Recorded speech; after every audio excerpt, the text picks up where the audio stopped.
Salut à toi, j'espère que tu vas bien. On se retrouve aujourd'hui à Olbia, au nord-est de la Sardaigne. Et ce que tu vois derrière moi, c'est le musée archéologique d'Olbia. C'est-à-dire que c'est le musée du coup qui rappelle les antiquités, qui rappelle l'histoire antique, tout ce qui était un peu ancien sur l'île de la Sardaigne et notamment dans la région du nord-est. Et c'est dans ce cadre un peu antique, un peu préhistorique que je voulais te parler en fait d'un thème que j'avais énormément abordé l'année dernière sur ma chaîne YouTube et qui me semble très important dans les paris sportifs et qu'on néglige beaucoup, c'est les paris long terme. Et vu que la Coupe du Monde approche, là, elle démarre dans 2-3 jours, je voulais en fait te remettre au goût du jour ces paris long terme dans le cadre de la Coupe du Monde. Alors dans le cadre de la Coupe du Monde, ça va pas être exactement des paris long terme qu'on peut voir dans les championnats qui s'étalent sur toute une saison avec 38 matchs, avec des très longs championnats qui durent beaucoup de temps, où il y a beaucoup de dynamique, etc. Mais on va plutôt parler pour la Coupe du Monde de paris semi-long terme. Et du coup, c'est pour moi aussi aujourd'hui l'occasion, vu que la Coupe du Monde arrive, de parler de ces paris semi-long terme et s'il y a des paris semi-long terme intéressants ou pas dans ces Coupes du Monde 2018.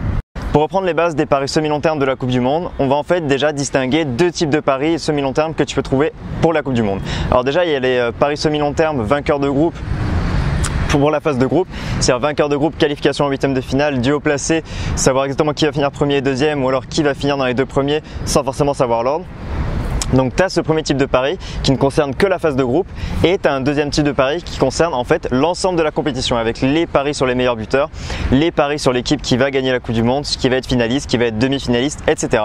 Et je le rappelle, et j'en avais déjà parlé l'année dernière quand j'avais fait mes paris, quand j'avais fait mes vidéos sur les paris long terme dans les grands championnats, donc ce qui se déroule toute la saison avec les 38 matchs, j'avais dit en fait que d'emblée le pari long terme qui concerne une seule personne ou une seule, enfin pas une seule équipe mais un seul joueur, c'est des paris long terme qu'il faut éviter. Donc tout particulièrement le pari long terme à éviter, c'est pari sur le meilleur buteur, que ce soit Neymar, Cristiano Ronaldo, Messi ou Antoine Griezmann. C'est un pari que je te déconseille absolument parce que ça tient que sur une seule personne. Si le joueur se blesse, ton pari il est foutu. Tu as mis je sais pas 10% de ton capital sur Neymar qui va être meilleur buteur de la Coupe du Monde. Il y a pas mal de probabilités, le Brésil est plutôt en forme, Neymar est en forme aussi, l'équipe du Brésil tourne pas mal. Il y a des chances qu'ils arrivent en demi, tu te dis Neymar, c'est possible, je mets peut-être même 2-3% de mon capital, il se blesse, tu as perdu 2-3%, alors que les paris long terme, c'est censé être vraiment des trucs assez sécurisés qui peuvent te rapporter un retour sur investissement et un retour sur capital conséquent. Donc ce serait bête, juste parce que tu as mis un buteur que tu pensais bon, ce serait bête de perdre vraiment un pourcentage en paris long terme, alors que normalement les paris long terme c'est vraiment ce qui est sécurisé et ce qui te permet d'avoir un retour sur capital intéressant. Les paris les plus populaires à la Coupe du Monde souvent c'est vainqueur de compétition ou alors finaliste ou alors demi-finaliste, c'est-à-dire que les gens veulent absolument savoir qui va aller au bout, quelle équipe va gagner. Alors là dans les starting blocks c'est plutôt l'Espagne et l'Allemagne qui sont favorites avec un peu derrière le Brésil, l'Argentine, la France est un peu derrière, mais il y a vraiment ces 2, 3, peut-être 4 équipes qui figurent vraiment parmi les favoris pour la victoire finale en Coupe du Monde. Mais ce qu'il ne faut pas que tu oublies en fait, c'est que quand tu paries sur un vainqueur de Coupe du Monde par exemple ou même un demi-finaliste,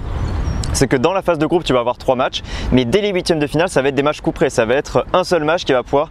faire que l'équipe sur laquelle tu as parié élimine l'autre. Donc il faut vraiment que tu sois sûr de ton pari. Et les paris long terme sur l'ensemble de la compétition, que ce soit meilleur buteur, que ce soit l'équipe gagne la compétition, arrive en finale ou en demi-finale, c'est des paris que je déconseille parce qu'il y a des impondérables énormes. C'est-à-dire que les impondérables de la Coupe du Monde, c'est des impondérables qui se jouent sur un match. Il n'y a qu'un seul match en huitième, qu'un seul match en quart, qu'un seul match en demi, qu'un seul match en finale. C'est encore pire que la Ligue des Champions où là tu as des confrontations aller-retour, ou dans une confrontation aller-retour, quand même s'il y a un niveau une différence de niveau entre les deux équipes, c'est quand même l'équipe qui est la meilleure qui souvent prend le dessus, c'est-à-dire que ça s'équilibre sur le long terme, sur les deux matchs, alors que sur un match, il y a beaucoup plus d'impondérables, tu peux pas être sûr à 100% que l'équipe sur laquelle tu arrives va gagner. Et typiquement en fait, quand on regarde ce qui s'est passé en 2010 avec l'Espagne,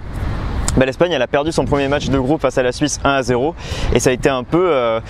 quand ils ont perdu le match ça a été la catastrophe. On s'est dit l'Espagne là ça va pas du tout, ils ont perdu leur match, ils arrivaient comme favoris et qui est une équipe vraiment très solide, très cohérente avec une moyenne d'âge intéressante, de l'expérience à la fois de la jeunesse et on se disait ils ont perdu leur premier match, c'est foutu. Et pourtant ils ont gagné leurs 2 matchs d'après et ils ont gagné la Coupe du Monde. Ça veut dire qu'en fait au niveau des impondérables, en 2010 l'Espagne a perdu son premier match et ça ne l'a pas empêché de remporter les 2 autres pour se qualifier pour les huitièmes de finale et là à partir des huitièmes ils ont fait un sans faute, ils sont arrivés jusqu'à la victoire finale. Mais tout ça pour dire qu'en fait quand tu paries sur des paris semi-long terme sur la phase de groupe, que ce soit vainqueur de groupe, que ce soit équipe qualifiée, duo placé, où tu sais que qui va exactement finir dans les 2 premiers dans l'ordre ou pas dans l'ordre d'ailleurs, en fait c'est des paris qui sont plus sûrs parce que ça se joue sur 3 matchs le semi-long terme et c'est des paris où généralement tu sais quand même à l'avance qui va être qualifié et qui ne va pas être qualifié. Là par exemple on sait que il y a une très forte probabilité pour que la France se qualifie, pour que l'Allemagne finisse première, que le Brésil finisse premier de son groupe et il y a aussi un peu des impondérables. Par exemple le Portugal, il y a beaucoup qui pensent que c'est une équipe qui est pas très en forme en ce moment et qui voit la surprise Maroc. Donc